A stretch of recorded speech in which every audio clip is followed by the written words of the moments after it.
Hey everybody, I'm excited to be here today. My name is David Sullivan. I'm the CEO and founder of Till.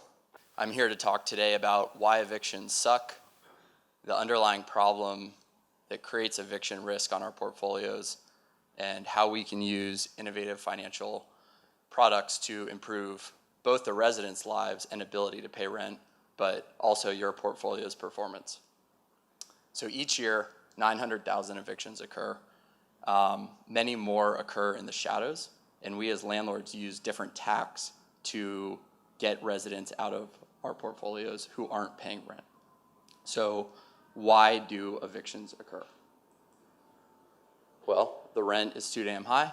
We've all heard that story. And that's true. Affordability challenges are affecting all of us as landlords in finding residents who have the right ability to pay rent. We have serial skippers and professional residents who squat. We've all faced and battled those. But more importantly, I believe that the cash flow challenges within our resident base drive almost all of the evictions and default we see in our portfolios and place eviction risk on an even broader set of residents. So let's go down another level. Why do our residents face eviction challenges and cash flow risk? Well, we have median household income of about $45,000, and that is really representative of stats that we all know. We've had stagnant wage growth with rising costs, rent being the primary cost that we place on the resident base. We have, in a similar demographic, half of Americans see 25% month-to-month income volatility. Our resident bases are working multiple jobs. They're paid hourly. They're part of the gig economy. This makes their ability to budget and to pay rent challenging. Most people in the country also have limited savings. Half of the country has less than $400 in accessible savings to actually weather a financial event. And then finally, we as landlords are placing a constraint on the resident base ourselves. We are putting a cash timing constraint by charging rent on the first of the month, which makes it hard for the resident who is having to pay 30 to 50% of their income to us as landlords on that day. So, okay, if a resident can't pay rent, what do they do? What current options exist? We have the family bank, family and friends asking mom and dad or cousins or relatives for help. That works, but people are embarrassed to do it, and the capital base is inherently limited. We have banks, real banks. The reality is many of our residents, especially in the workforce housing space, are underbanked. They have limited access to the right capital and credit solutions that can stabilize their ability, their financial ability and means to pay rent on time. We have, new online peer-to-peer banks popping up. These are offering more personalized lending solutions that can help solve the problem, but many have principal requirements that are above what the resident actually needs. We have payday and title lenders. These are real. Many of our residents are using payday and title loans to finance rent. Payday and title loans are giving the residents 2 to 4 weeks to pay them back and charging them 300 to 700% APRs. As a side note there are 3 times as many payday lenders sitting in our rental communities as there are McDonald's in the country. So they are a very real capital source for our resident base. And what the worst part is about our residents using them as a credit solution is that they are increasing the long-term default risk on the resident base. The average payday loan will be refinanced 8 times. And once that borrower is hitting that 8th borrowing cycle, they are likely in default to both the payday lender and to you as the landlord. Finally, I want to highlight the landlord, us. We are landlords.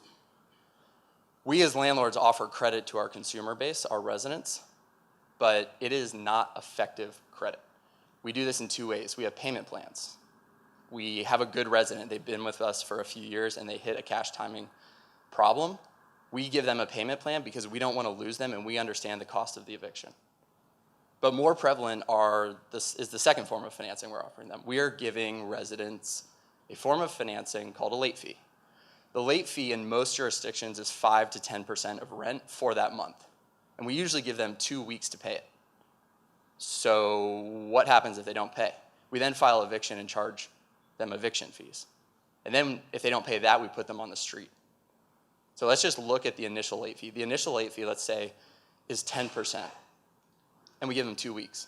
That is a over 200% APR, and we are not giving the resident any adequate time to solve the problem that they are facing.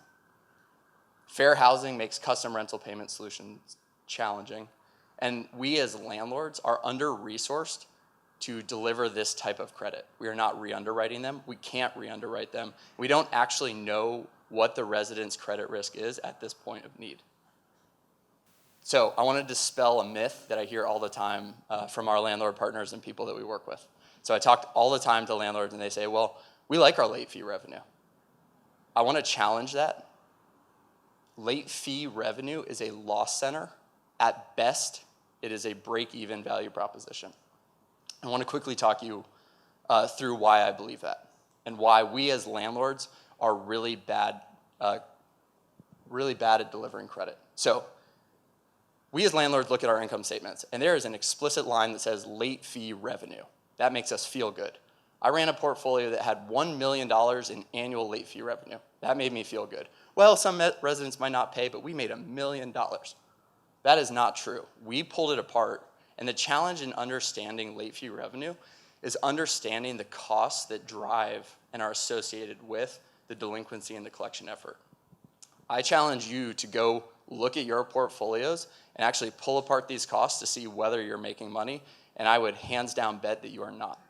The challenge is we have 5 different items sitting in 3 different sections of our income statement that create a loss center. We have bad debt. That's easily tracked. It sits in revenue. We have excess vacancy due to longer turnover for an eviction than a regular turnover. That also sits in revenue, but it's harder to understand.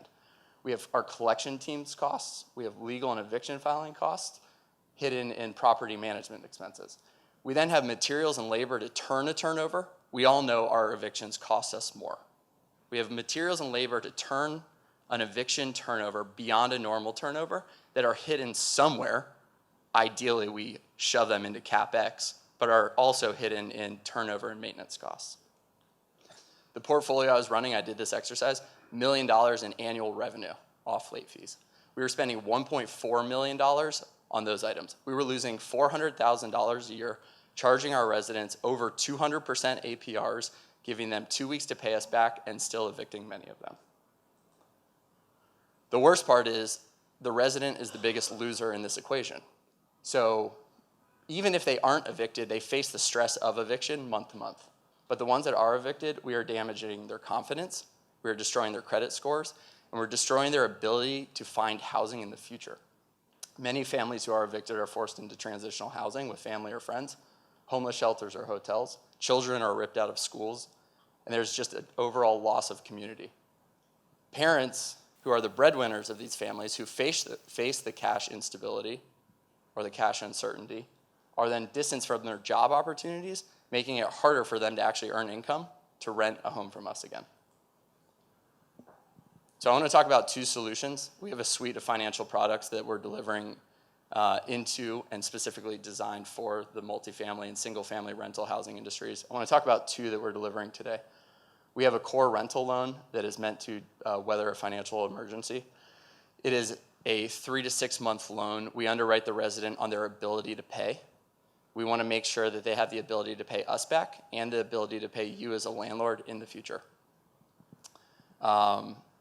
We partner with landlords to deliver this product. It's a B2B2C model. This is another tool that the on-site property managers have to offer their residents who are struggling to pay rent. We underwrite them. We take the entire default risk away from the landlord, and we pay you, the landlord, directly on time and in full. Every resident's balance that borrows from us goes to 0 when we pay you. We also have a short-term rental loan that is meant to solve intra-month cash timing issues. So, as I said earlier, 30 to 50% of a resident's income is spent on rent. We have designed, as landlords, a very inflexible system allowing our residents to pay rent when they have a challenge. And we use sticks with late fees to hurt them, to get them to pay on time.